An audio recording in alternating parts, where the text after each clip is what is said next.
Говорит Радио Свобода.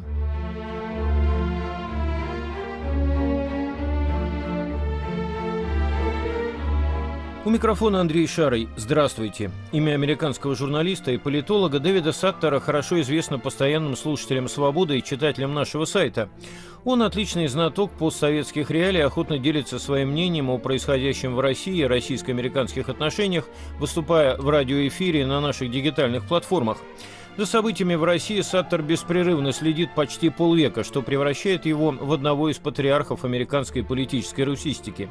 Свои журналистские исследования России Саттер начинал с подпольных контактов с Андреем Сахаровым и критики советских брежневских нравов, а теперь с той же основательностью и страстью описывает развитие событий в путинской России. Для книги «Никогда не разговаривая с незнакомцами», недавно выпущенной немецким издательством Ибедем Ферлаг, Саттер отобрал 150 своих текстов о Советском Союзе и России, написанных за десятилетия журналистской работы. Познавательное и местами прямо-таки увлекательное чтение. Корреспонденция из Москвы и Ленинграда, Петербурга, из советских Прибалтики и Закавказья, репортажи о поездках в глубинку вроде Чернобыля или Шадринска, рассказы о встречах с диссидентами и политиками, аналитические комментарийные тексты, книжные рецензии, иными словами, многожанровая, дотошная летопись жизни огромной страны на коренных сломах ее истории. Эти статьи Саттера опубликованы в крупнейших американских и британских изданиях, от Wall Street Journal и Financial Times до Forbes и Foreign Affairs. Вот так англоязычный читатель получал достоверные рассказы о русских переменах или их отсутствии от первого лица. Заглавный текст датирован февралем 1977 года, заключительный июлем 2019, но воспринимаются они почти одинаково свежо, как фрагменты общей большой мозаики. Саттер впервые приехал в СССР в 1969 году студентом, а еще через 7 лет отправился в Москву на постоянную корреспондентскую работу, которую воспринимал как честный отчет о событиях в стране пребывания, основанный на разных источниках информации, совсем не обязательно официальных. В конце концов, советская власть сделала выводы. В 80-е годы Саттеру было запрещено пребывание в СССР. В 90-м в результате перестройки он получил возможность снова посетить Москву, чтобы увидеть крушение коммунистической империи и написать об этом и о том, что случилось потом. В 2013 году американского журналиста изгнали из путинской уже России. МИД отказал Саттеру в продлении визы под формальным поводом о нарушении миграционного законодательства. В последние годы Саттер, автор нескольких посвященных российским событиям книг и документальных фильмов, сотрудничает с американскими академическими институтами и политологическими центрами. В интервью «Радио Свобода» американский журналист рассказывает о своем опыте изучения российского общества, анализирует американскую кремлевскую внешнеполитическую стратегию на протяжении десятилетий и ищет ответы на многочисленные вечные русские вопросы. Дэвид, скажите, есть ли еще в США журналисты, которые занимались бы русским вопросом так долго, как вы? Думаю, я теперь едва ли не главный ветеран. А когда я впервые приехал на работу в Москву, то был одним из самых молодых, аккредитованных в СССР американских корреспондентов. Даже не могу сходу сказать, кто еще из коллег, занимавшихся 45 лет назад Россией, продолжает журналистскую карьеру. Наверное, все-таки рекордсмен по длительности работы на русском направлении, по крайней мере, насколько мне известно.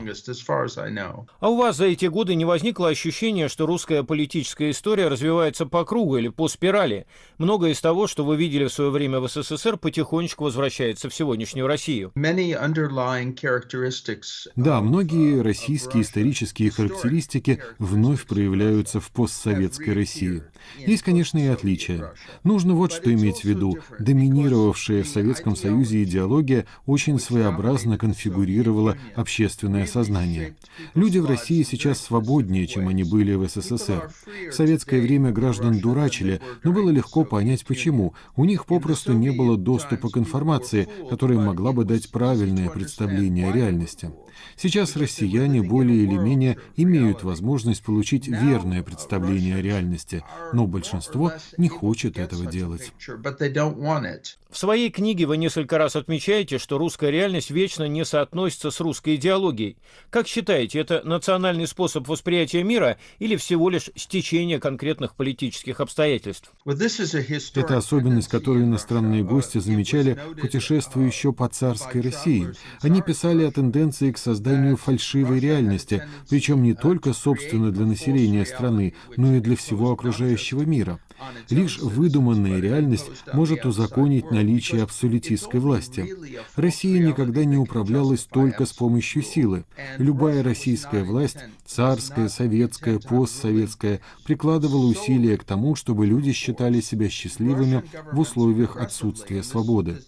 Более того, власть всегда пыталась превратить людей в активных сторонников отсутствия свободы. Чтобы преуспеть в этом, обязательно нужно создать выдуманную реальность, нужно использовать идеологию. Советская идеология в этом отношении представляла собой прямо-таки радикальный пример. Выдуманная реальность распространялась на все без исключения сферы жизни и навязывалась силой. В определенном смысле мы и в постсоветской России видим те же тенденции. Я имею в виду прежде всего интенсивное использование приемов пропаганды и дезинформации. Это действенный способ обеспечить лояльность граждан режиму, который на самом деле действует против их интересов. Ваша книга, Дэвид, содержит много критики в адрес советских и российских политиков, однако вы не жалеете американских лидеров, упрекая их в том, что Вашингтон не смог разработать действенной стратегии влияния на Россию или ее сдерживания. Откуда у вас такие жесткие оценки? Правительство любой страны ответственно за безопасность своих граждан, и часть ответственности американских властей перед собственными гражданами состоит в том, чтобы понимать Россию. Недостаточно просто сказать, эту страну трудно понять, но вот мы и не понимаем. Американские политики обязаны понимать Россию. Москва создает проблемы для западного мира, потому что мышление людей на Западе устроено следующим образом. То, что я вижу своими глазами, соответствует реальности. Это мышление не подготовлено к ситуации, когда создается система миражей, назначение которых сводится к подавлению реальности, к ситуации, в которой то, что находится на поверхности, не только не соответствует реальности, но и противоположно ей. Россия — страна, в которой то, что выглядит как парламент, не является парламентом. В этой стране есть судебная система, но она не работает, как полагается работать судебной системе. Есть средства массовой информации, но они занимаются дезинформацией. Людям на Западе такое очень трудно понять.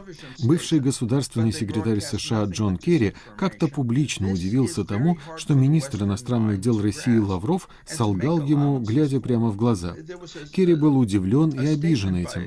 Я примерно в то же время принимал участие в слушаниях в Комитете Сената и сказал по этому поводу, как такое возможно, чтобы госсекретарь США ожидал от встречи с главой российского внешнеполитического ведомства чего-то иного. Сам тот факт, что Керри удивила ложь Лаврова, является свидетельством эффективности системы российской дезинформации, того, что русские умеют заставлять американцев думать и реагировать именно так, как русские от них ожидают. К этому и сводится моя критика. США вначале приветствовали шоковую терапию ельцинского времени, которая была проведена с тотальным небрежением к закону и в условиях массовой коррупции. В 1993 году мы согласились с разгоном Верховного Совета, как если бы Борис Ельцин и его правительство имели право распустить парламент и потом отправить танки на обстрел Белого дома. В 1996 году мы не обратили внимания на нарушения при перевыборах Ельцина на пост президента. А в 1999 году, когда в России были взорваны жилые дома, мы не выражали своего возмущения, даже когда стало известно, что сотрудники ФСБ закладывали взрывчатку в подвале здания в Рязани. Свидетельством какого состояния ума все это является? После убийства Александра Литвиненко и Анны Политковской наши эксперты по внешней политике объявили о начале перезагрузки в американо-российских отношениях, как будто вина за ухудшение отношений, а случилось это еще и после вооруженного конфликта в Грузии, лежала на Вашингтоне. Мой перечень можно продолжать и продолжать, но суть сводится к тому, что американский политический класс является поверхностным и наивным. В этом заключается одна из причин, по которой у России остается так много пространства для маневра. Говорят со всех сторон, нарушил я закон, плохой ленивый русский.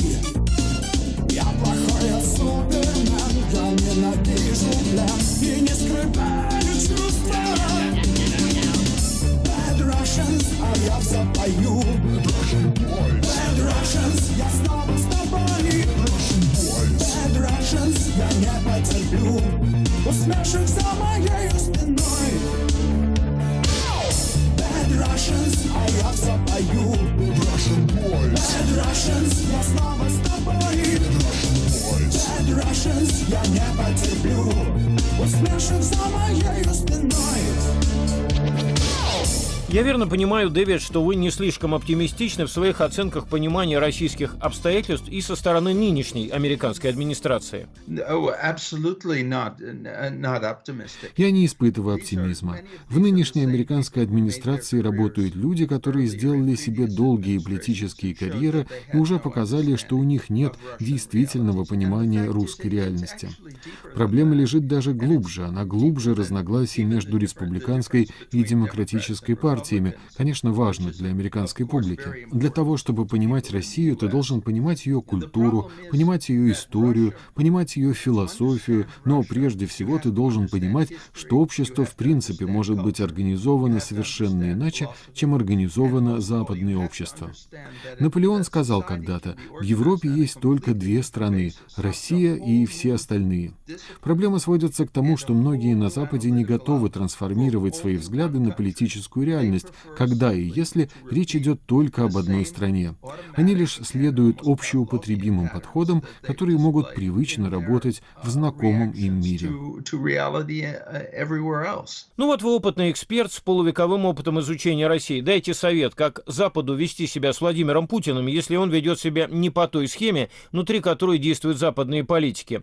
Вам, вероятно, известен русский термин «гопник», мелкий преступник, хулиган, вечно агрессивно настроенный, который за счет отрицания общепринятых норм поведения и неповиновением добивается практического успеха, поскольку никто другой не готов играть по его подлым правилам. Путин, кажется, преуспевает как раз подобным образом. Есть общий подход и есть подход применительно к каждому конкретному случаю. Главный мой рецепт вот в чем. Западные лидеры должны говорить правду. Они не должны позволять Путину и кремлевскому режиму лукавить.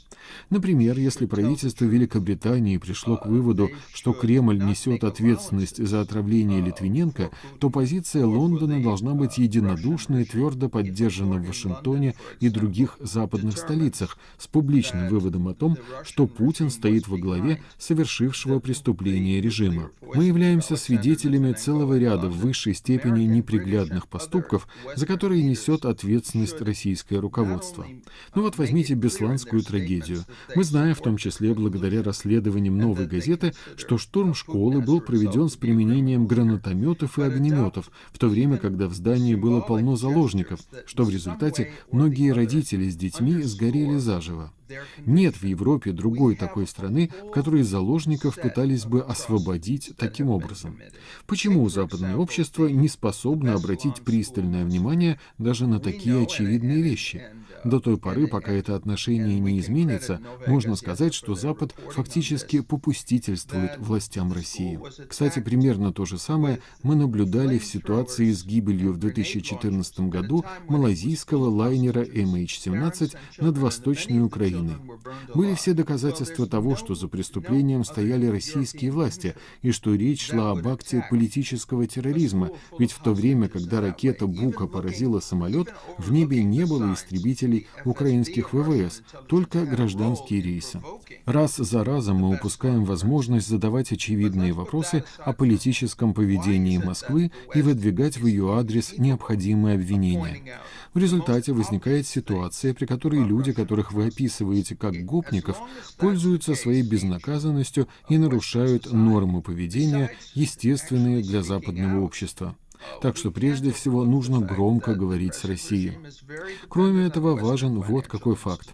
Россия сильно зависима от западных финансовых организаций и институтов, поэтому существуют значительные возможности давления на Кремль. Но все-таки самое важное, как и в советские времена, говорить народу России правду. Да, отдельные люди, эксперты, журналисты, политики делают это, но правительства западных стран в целом не делают. И вот когда западные экспертизы и знания России соединятся с отвагой, со смелостью адекватно описывать ситуацию, даже те силы в самой России, которые также добиваются лучшего будущего для этой страны, получат поддержку.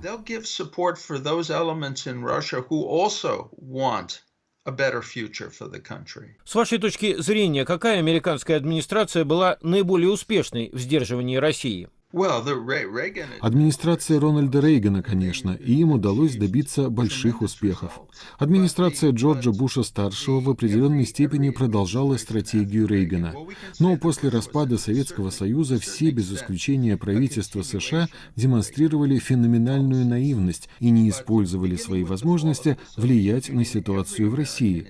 А ведь в первые постсоветские годы влияние Вашингтона на Москву было огромным.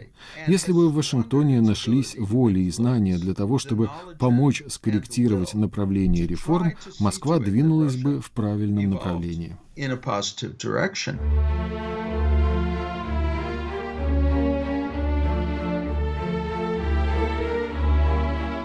В эфире «Радио Свобода» американский журналист и политолог Дэвид Саттер. Мы беседуем о сборнике статей Саттера «Никогда не разговаривая с незнакомцами» и проблемах постсоветской России. У микрофона в Праге Андрей Шарый.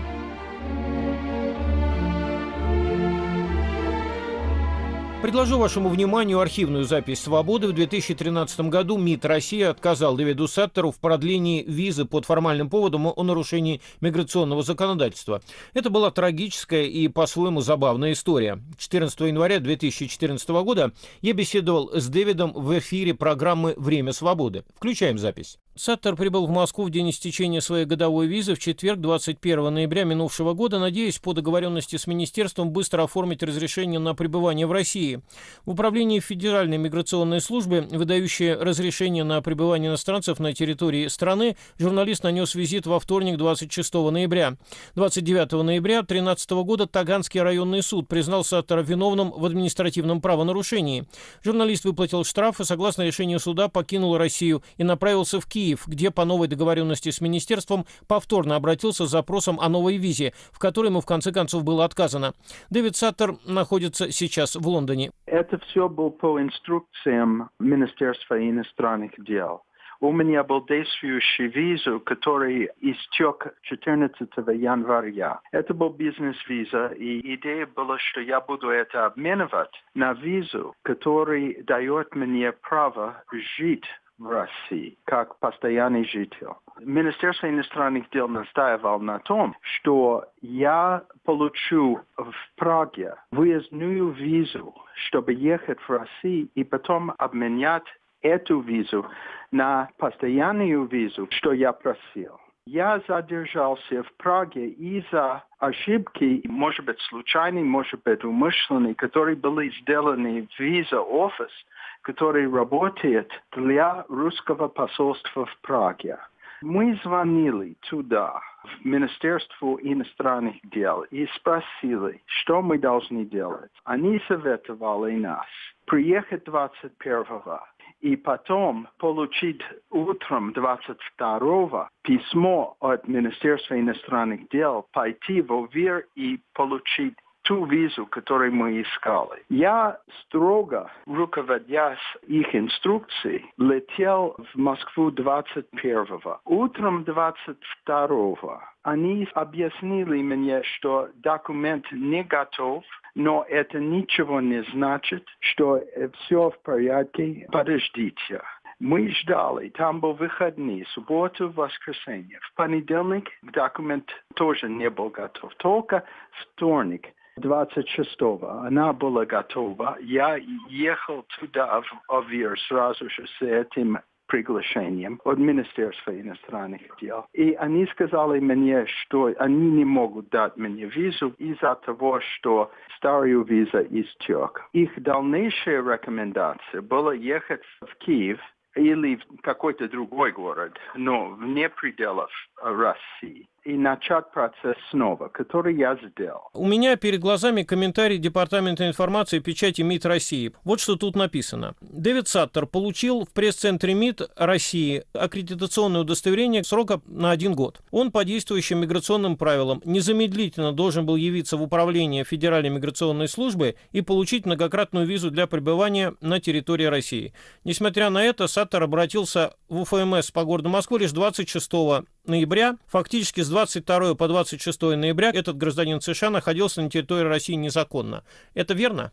Все, что мы сделали по инструкции самого Министерства иностранных дел, который сейчас сделает это заявление. Я не мог пойти туда, в ОВИР, это потому, что они не дали мне этот документ, который они обещали. У меня в распоряжении документ, это приглашение, которое с даты 22 ноября. Если они бы дали мне этот документ тогда, когда они должны, я бы пошел туда 22-го в ОВИРе, и никакой проблемы не было. Это проблема, которую они сами создали.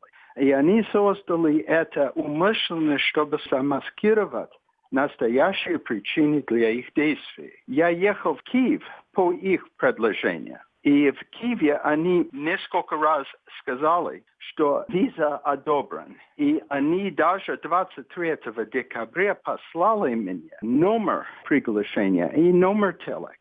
24 декабря я поехал в русское посольство в Киев, и они не могли найти приглашение под этим номером. Я говорил с русским дипломатом и спросил его, был в вашем опыте случай, когда вы получили номер, но не приглашение? И он сказал, что это никогда не было раньше. Это первый раз. Потом мы звонили в Министерство иностранных дел. Они нас сказали, что все в порядке, визу получите, не беспокойтесь. Завтра, 25 декабря, господин Алексей Грубий, первый секретарь посольства России в Украине, все организует, и вы получите. 25-го звонил Грубому. Он сказал, что я должен вам что-то читать. Он читал. Компетентные органы решили, что ваше присутствие на территории Российской Федерации нежелательно. Выезд в Россию вам отказан.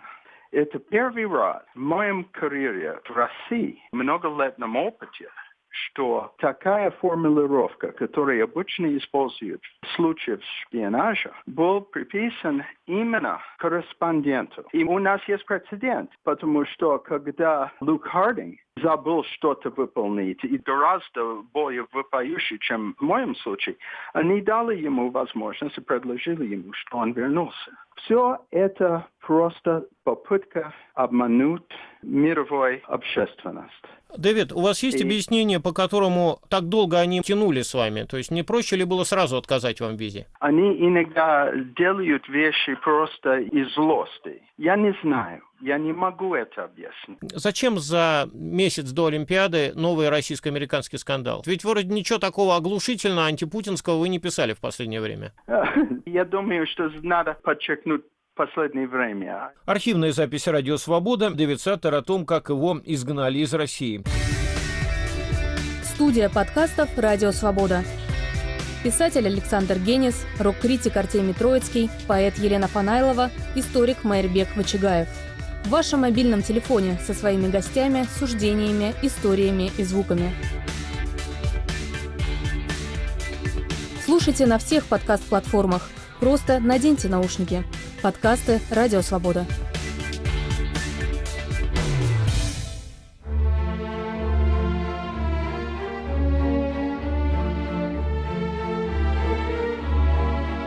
В эфире «Радио Свобода» американский журналист и политолог Дэвид Саттер. Мы беседуем о сборнике статей Саттера «Никогда не разговаривая с незнакомцами» и проблемах постсоветской России. У микрофона в Праге Андрей Шарый.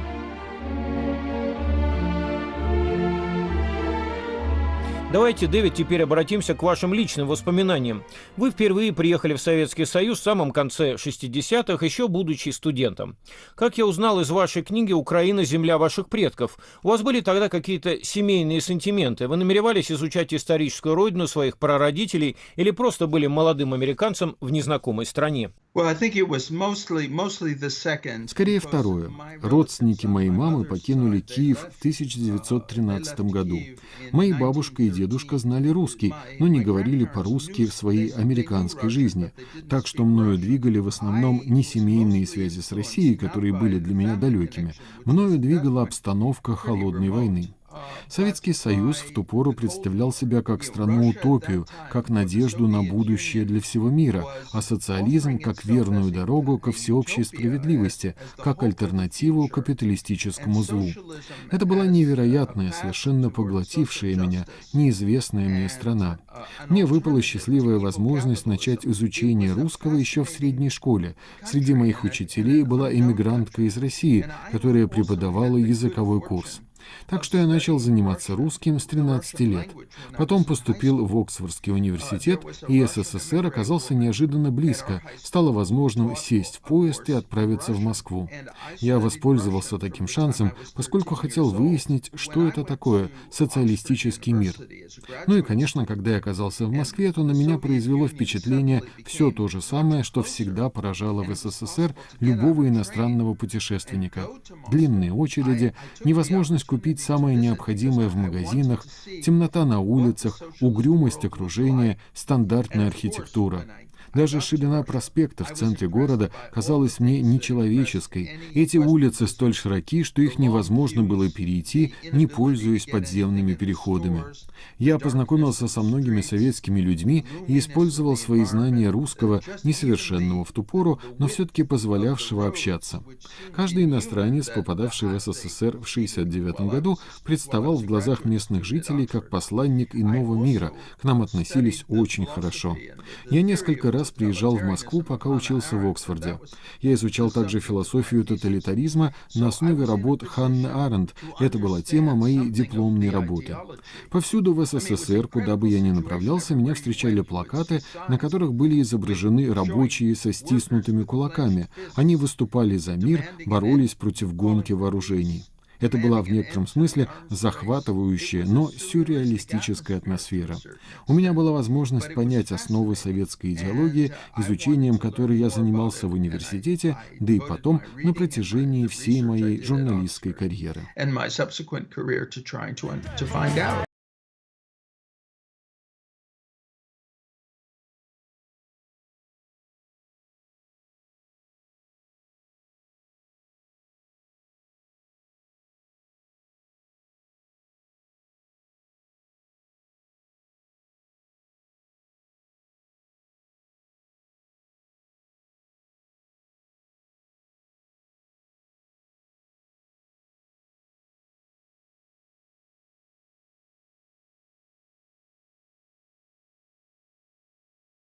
Ну тогда вам наверняка известны все эти разговоры о русской душе, которую иностранцы якобы не способны понять, о том, что в СССР и теперь в России плохое правительство, но зато замечательный народ.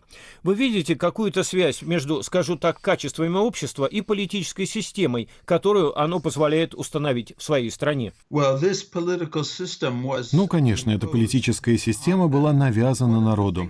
Одна из вещей, которую я понял в России, состояла вот в чем. Суть того, что происходит в обществе, иногда совершенно не понимали обычные люди, те самые люди, которые испытывали последствия исторических перемен на своих собственных судьбах.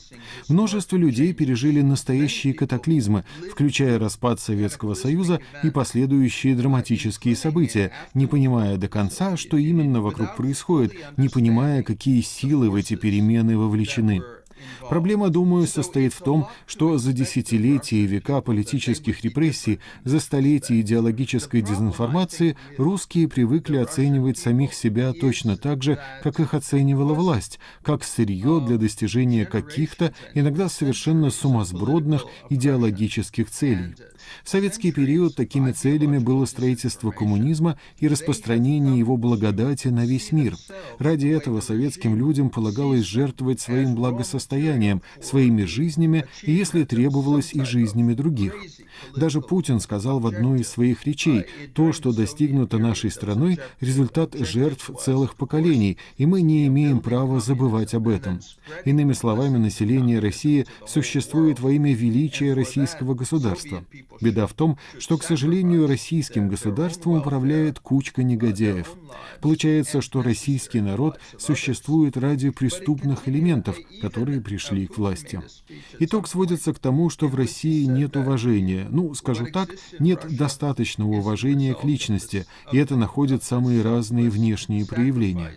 Конечно, и в России возможно построить государство, основанное на верховенстве закона, но возьмите, к примеру, процесс перехода от социализма к капитализму.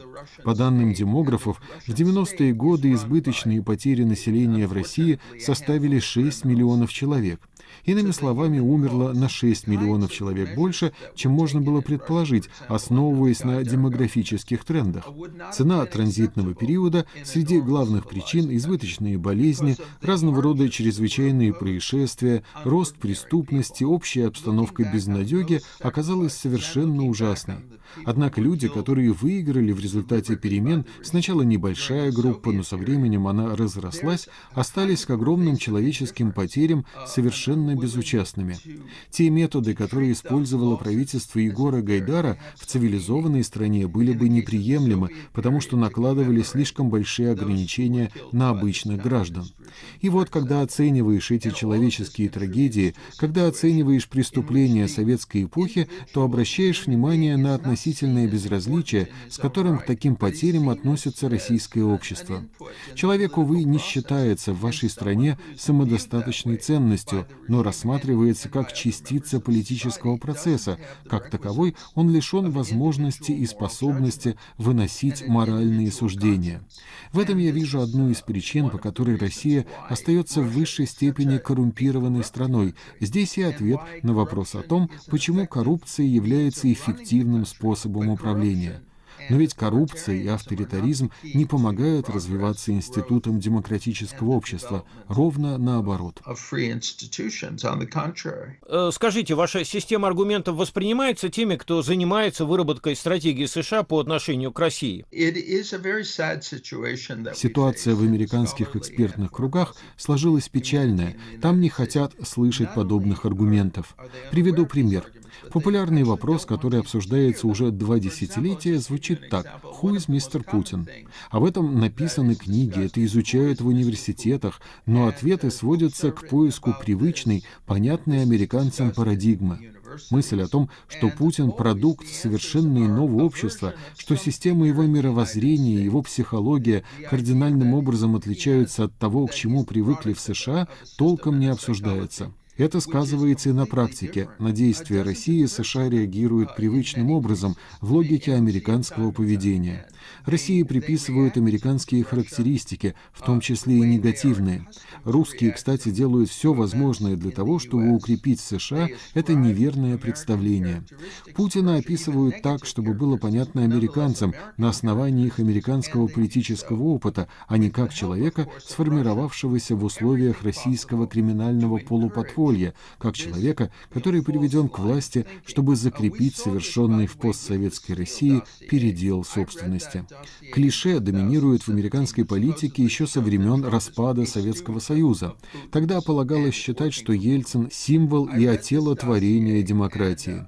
Но было несложно заглянуть в прошлое Ельцина, чтобы вспомнить, например, о том, что именно он выполнил приказ Политбюро ЦК КПСС снести дом Ипатьева в Екатеринбурге, где в 1918 году была расстреляна семья последнего русского императора. Было несложно взглянуть на то, что происходило в России в результате так называемых реформ, символом которых стал Ельцин.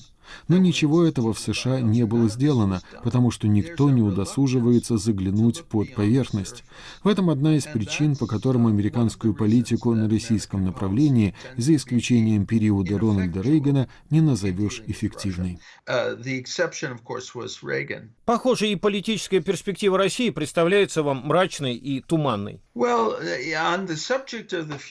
Это мрачная перспектива, но не безнадежная. В некотором отношении я кажусь себе большим оптимистом, чем многие другие, в частности, большим оптимистом, чем многие русские, которые смотрят сейчас на свою страну извне, поскольку они вынуждены были эмигрировать.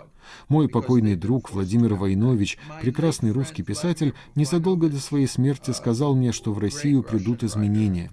Его мнение нужно принять во внимание. В 1988 году в Париже я встречался с Войновичем и французским советологом Аленом Безансоном. Обсуждали первые реформы Горбачева, к которым мы с Аленом относились очень скептически. А Войнович утверждал, нет, в СССР произойдут большие перемены. Он оказался прав, а мы оказались неправы. Так что вот к предсказанию Войновича о том, что серьезные перемены и в России неминуемо, я отношусь очень серьезно.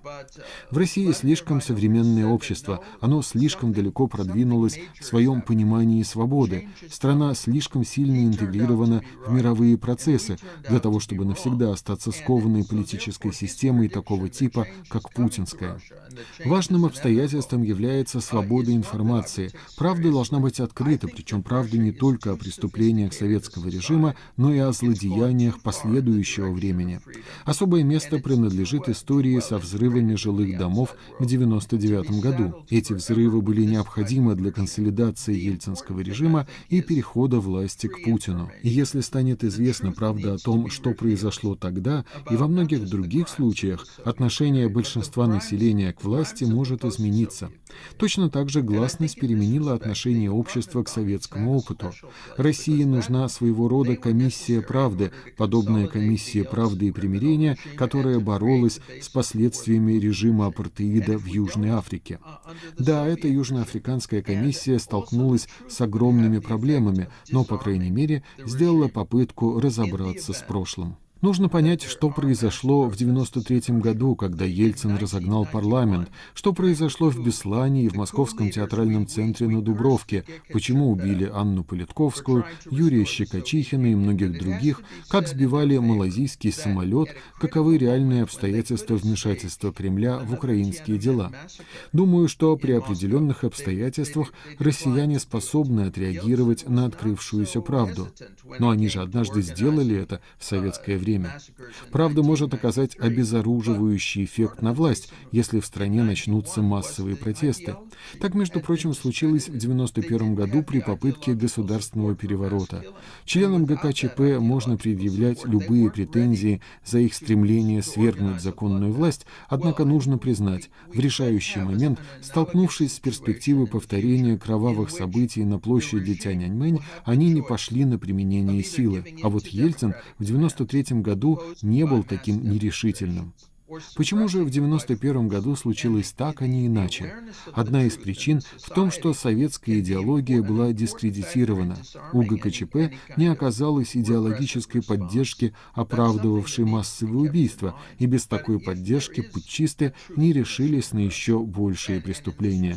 Я полагаю, что в будущем может возникнуть похожая ситуация, при которой российская власть окажется перед выбором или уступить демократическим требованиям, выдвинутым мирными массовыми уличными акциями, или подавлять их силой. При этом знание правды может стать важным фактором противодействия общества возможным репрессиям. На это я и надеюсь. В истории имели место подобные случаи радикальных перемен. В Японии, например, которая никогда прежде не была демократической страной, или в послевоенной Германии.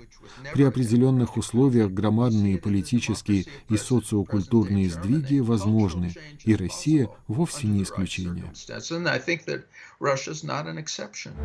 Рассказал Радио Свобода американский журналист и политолог Дэвид Саттер. В 2021 году власти России выслали из страны по крайней мере 2 иностранных журналистов.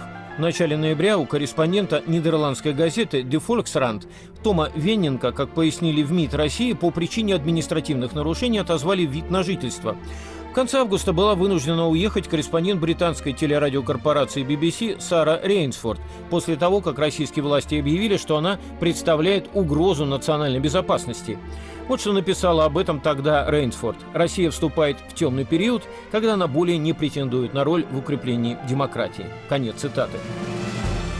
На волнах Радио Свобода вы слушали беседу с американским журналистом и политологом Дэвидом Саттером о его книге «Никогда».